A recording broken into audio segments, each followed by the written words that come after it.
On en vient maintenant à un vœu concernant la question de l'extension du conservatoire et je donne la parole à Monsieur Honoré. Avant de lui donner la parole, je voudrais vous proposer que nous inscrivions, je crois que les différents groupes se sont vus, que nous inscrivions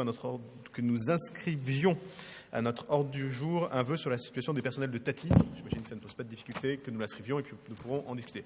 Sur le conservatoire, la parole est à Christian Honoré. Oui, Monsieur le maire. Donc nous avions déposé ce vœu parce que nous avions été contactés par des habitants, Pierre Bournazal et moi, sur cette question. Je vous rappelle que le sujet de l'extension du conservatoire dure depuis plusieurs années et que nous avions fait une proposition avec Fadila Méal pour qu'il y ait soit une extension, soit une relocalisation. C'était une de vos promesses. Donc je vois que vous faites un vœu bis où vous reprenez ce que nous vous demandions, donc qu'il y ait un équipement culturel et que cet équipement inclut le conservatoire, cela nous convient très bien, et que cet équipement trouve sa place, par exemple, sur le site ordinaire Poissonnier. C'est exactement ce que nous vous proposions dans notre vœu, et c'est ce qui correspond à la demande de nombreux habitants. Par conséquent, nous allons voter ce vœu en espérant toutefois qu'enfin les familles qui veulent inscrire leurs enfants au conservatoire puissent le faire le plus rapidement possible. Voilà, je rappelle quand même que le jardin participatif éphémère près du conservatoire rue Bodelig a quand même maintenant plusieurs années et qu'il n'a d'éphémère que le nom. Voilà. Merci, Monsieur Honoré. Alors, je me permets d'apporter moi-même quelques précisions, Monsieur le maire s'étant absenté. Plus qu'une réponse à votre vœu, nous en avons fait l'occasion d'expliquer notre vision de la situation. On aurait pu reprendre la bande du 15 mars 2017, puisque vous aviez posé la question orale de l'extension du conservatoire, et vous faire la même réponse qu'à l'époque, pour vous expliquer que nous y travaillions. Il nous a semblé plus intéressant d'élargir le propos et le débat. Donc, effectivement, dans le vœu que nous proposons en substitution au vôtre, en remplacement du vôtre, nous partons d'abord du constat de l'importance, reconnue par tous, je crois, autour de cette table, accordée par la ville de Paris à l'éducation artistique et culturelle. Cette importance s'est traduite depuis 2 ans par une réforme des conservatoires à la fois ambitieuse et profonde. Nous en discutons souvent avec Fadila Méal. Et pour mener à bien cette réforme des conservatoires, dans laquelle le 18e a été pionnier, je crois pouvoir le dire, parce que les activités hors les murs, le conservatoire du 18e les mène depuis longtemps. Il n'est que de mentionner le dispositif de classe à horaires aménagés du 7 Championnet ou de Marie Curie, l'implication dans l'aménagement des rythmes éducatifs et bien d'autres aspects. Donc, un conservatoire du 18e pionnier sur les nouvelles pratiques, les nouveaux usages, la nécessité de mener ces pratiques, ces nouveaux usages dans des conditions décentes, et puis la nécessité, justement, pour aller au bout de la réforme, d'ouvrir les lieux d'enseignement des arts vivants, qu'il s'agisse du chant, de la musique ou du théâtre, à d'autres partenaires. C'est le cas dans le 18e avec des écoles de musique associatives. Ça pourrait être le cas demain avec des partenariats, des collaborations avec les centres Paris s'anime. Donc l'objet de notre vœu, c'est bien d'imaginer un établissement d'enseignement des pratiques liées aux arts vivants d'un nouveau type. Effectivement, nous suggérons dans le vœu qu'il soit placé, qu'il voit le jour dans le quartier Chapelle-Ordonnaire. C'est une demande des habitants. Ça serait un moyen, évidemment, de créer ce que l'on appelle un lieu de destination dans ce nouveau quartier. Et cet équipement inclurait le conservatoire et, au-delà, tous les services publics ou associatifs qui pourraient être liés à ces activités en partenariat. Voilà. Merci beaucoup, Karine. Je vais faire un très léger amendement à ce que ce qui a été présenté, il faut qu'on parle du quartier Ordener-Poissonnier, puisque à force que tout s'appelle La Chapelle, plus personne n'y comprend rien. Et on l'a vu dans les récentes polémiques qui nous ont animés, à quel point ce mot de La Chapelle était devenu,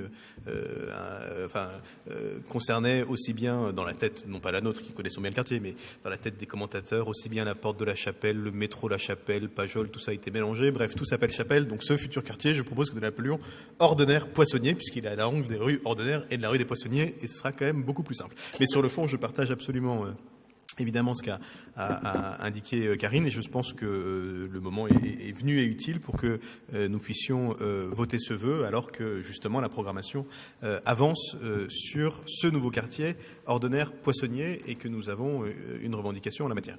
Je vais donc donner la parole à ceux qui souhaitent la prendre, et puis Christian Honoré pourra conclure les échanges si d'autres prises de parole étaient souhaitées. Ce n'est pas le cas. Alors, Madame Méal, puis Monsieur Honoré. Oui, tout simplement pour dire, pour revenir sur le vœu de l'exécutif. En effet, je pense qu'il a une ambition qui est réelle et qui répond à des diagnostics qui ont été faits en amont, à la fois sur la diversité des publics, mais aussi la diversité des disciplines qui sont enseignées. Et je souscris pleinement. Alors, vous avez dit dans votre préambule que vous avez pris beaucoup de temps nécessaire pour réfléchir à cette proposition. Je voulais savoir si elle a été aussi, d'une certaine façon, conçue ou en tout cas préparée par l'ensemble de l'exécutif pour finalement avoir une concrétisation réelle. Mais je sais qu'un vœu a vocation de rassembler dans un premier temps le Conseil et puis d'être proposé. Mais comme vous avez dit que vous avez pris du temps pour travailler, je voulais savoir si ça s'inscrit dans une vraie perspective de réalité ou c'est simplement un vœu qui sera pieux. Parce qu'il y a évidemment des impacts financiers, vous en devinez, très très importants. Donc est-ce que, d'une certaine façon, est-ce que ce vœu a des chances d'aboutir? Voilà. Je vais répondre directement à votre question avant de laisser la parole à Christian Honoré. D'abord, est-ce que la réflexion sur la nouvelle façon de concevoir les conservatoires et ce à quoi ils servent est partagée entre la mairie du 18e et l'exécutif parisien? Évidemment oui. Et d'ailleurs, Karine Roland l'a dit, la nouvelle façon de penser les conservatoires est absolument en phase avec le travail qui a été fait préalablement dans le 18e et notamment par l'équipe du conservatoire du 18e. Est-ce que des discussions ont lieu avec l'hôtel de ville sur cette question? Bien sûr, elles sont d'ailleurs plutôt avancées. Pour autant, l'opposition ayant proposé un vœu, et il nous a semblé utile, et donc en disant ça, je réponds en partie à votre question, il nous a semblé utile qu'un vœu puisse recueillir l'unanimité du conseil d'arrondissement, si c'est ce qui est vérifié ensuite, en tout cas une bonne part du conseil d'arrondissement, et que ça ne ferait pas de mal, pas de difficultés supplémentaires, au contraire, dans la discussion qui se poursuit d'ailleurs pas avec la ville seulement, puisque la proposition qui a été faite par un certain nombre d'habitants consiste à penser ce nouvel équipement sur un site qui est en cours de développement, en cours de mise en cours d'invention, pas seulement par la ville, mais essentiellement par les équipes de la SNCF, avec bien sûr la ville dans la balance. Et donc on se lance dans quelque chose d'un peu plus ambitieux que ce qu'on avait imaginé au préalable, et de fait, il y a encore des discussions à avoir, et je pense que la discussion d'aujourd'hui peut être un outil utile. Vous savez que je ne suis pas un grand fan de faire des vœux tout le temps, n'importe comment, mais d'ailleurs sur différents vœux qui ont eu lieu, qui ont été votés ce soir, il nous semble que parfois c'est utile, et surtout il nous a semblé qu'il était utile de réaffirmer l'ambition qu'on avait et de placer la perspective d'un nouvel équipement dans cette nouvelle ambition, et pas avec la volonté de refaire éternellement ce qui s'est fait, et sûrement très bien dans les années précédentes, mais d'avoir dans le 18e l'équipement du futur, et pas le conservatoire comme on l'a connu quand certains d'entre nous étions enfants, et qui, pour une certaine part, nous a fait détester la musique. Je pense qu'on a évolué dans la façon dont on pense.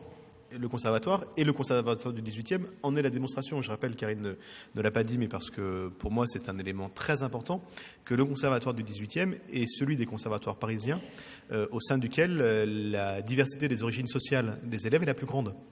Et le conservatoire du 18e est arrivé, contrairement à d'autres conservatoires parisiens, en tout cas mieux que d'autres conservatoires parisiens, à attirer un public beaucoup plus large.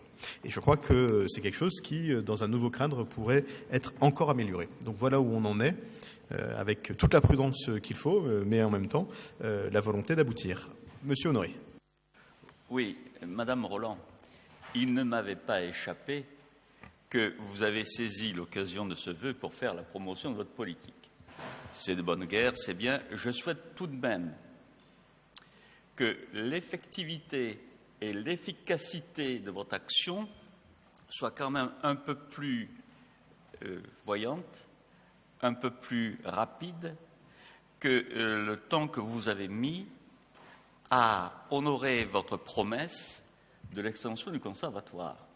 Je me souviens que Pierre Bournazel est intervenu dès le début de la mandature précédente. Je me souviens du courrier du député Carèche qui disait que ça n'a que trop duré.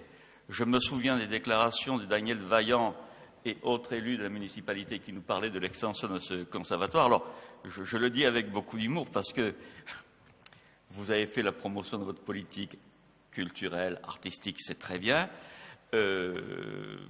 Nous allons voter ce vœu, mais les habitants qui nous ont interpellés, encore une fois, avec Pierre Bournazel, eux, ils attendent de l'effectivité.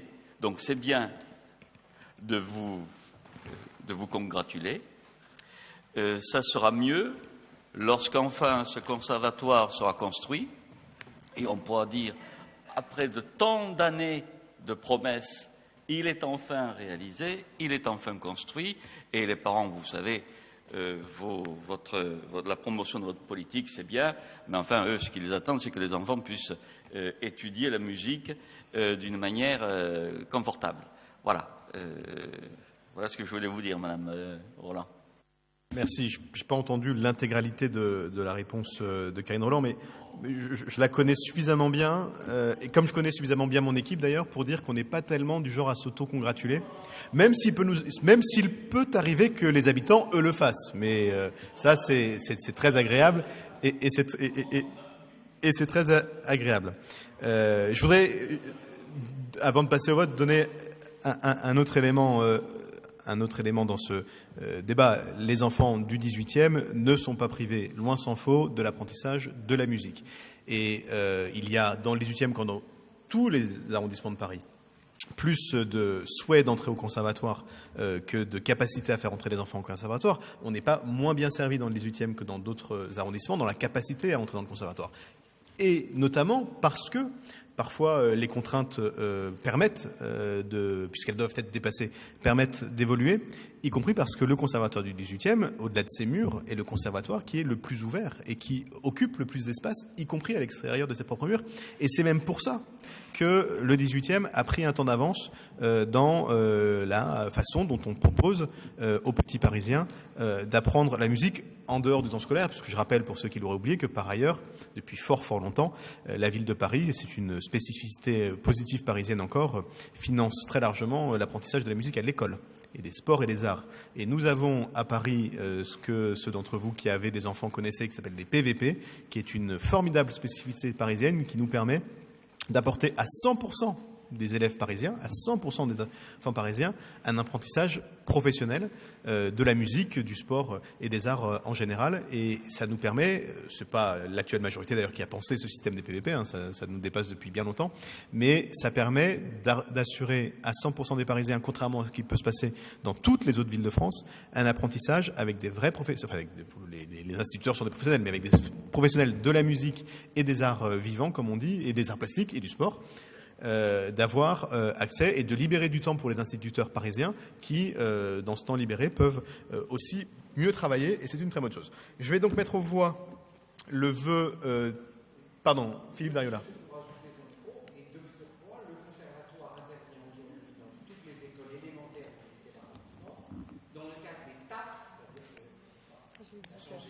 Ah oui, j'ai dit à Et donc notre ambition... Et donc notre ambition que le conservatoire soit au service de 100% des élèves du 18e, alors pas 100% des élèves dans le cadre d'étape, mais 100% des écoles, ce qui ne fait pas 100% des élèves, et là encore une belle avancée. Je vais donc mettre aux voix le vœu ainsi... Alors, est-ce que le groupe Les Républicains maintient son vœu, ou est-ce qu'il est retiré? Mais bien entendu, le formalisme compte. Non, bien entendu. Bien entendu, nous le retirons, puisque nous, ce que nous souhaitions, c'est que les habitants et ceux qui veulent utiliser le conservatoire aient satisfaction. On relaye leur demande, vous l'acceptez, nous en sommes heureux. Nous proposons un vœu, hein, vous savez, on est beaucoup plus modeste que ça. Oui, d'accord, mais le vœu, monsieur le maire, le vœu que vous proposez, c'est du copier-coller dans le vœu de ce que nous demandions. C'est-à-dire que les habitants voulaient proposer que ce conservatoire s'intègre au projet ordinaire poissonnier. Vous l'actez, donc nous le votons. Simplement, nous émettons le vœu que ce conservatoire voit son existence réelle se réaliser plus vite que la promesse qui est faite depuis des années. Voilà. Donc on retire le vœu et puis on vous fait confiance. Je ne veux pas vous désinciter à voter le vœu qu'on propose, mais le vœu qu'on propose élargit largement la question et parle du conservatoire, mais bien plus largement, et c'est pour ça que nous votons. Alors, qui est pour? Qui est contre? Qui s'abstient? Il est adopté. Je vous en remercie.